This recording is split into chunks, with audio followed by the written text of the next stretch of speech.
প্রথম ভুল আমি দেখেছি সেখানে তো আবু সাইদের ছবিই নাই। আবু সাইদ এই বিপ্লবের প্রতিচ্ছবি, প্রতীক। তার ছবি না থাকলে এর কোনো ডকুমেন্টারি হলো না। মা তার অন্ধ ছেলেকে নিয়ে এখানে দাঁড়িয়েছে। তার ছেলেটি চোখ হারিয়েছে গণতন্ত্র পুনরুদ্ধারের জন্য, আইনের শাসন কায়েম করার জন্য।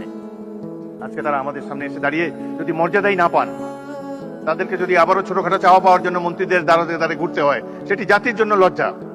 পৃথিবীতে অনেক রাষ্ট্র আছে, তাদের এরকম নাগরিক নাই যে উদ্যত সঙ্গীনের সামনে দুহাত তুলি আবু সাইদের মতো দাঁড়াতে পারবে। কোন জাতি এত সাহসী? আমরা সেই জাতি, তাদেরকে নিয়ে আমরা গর্ববোধ করি।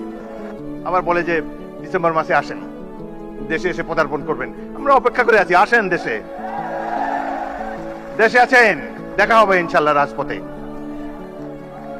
27 বছর বয়সে মুক্তিযুদ্ধ করেছি, এখন 82 বছর বয়সে আরেকটা করব বাংলাদেশের জন্য। বাংলাদেশের জনগণের শাসন গণতন্ত্র চিরস্থায়ী করে যাব আমরা।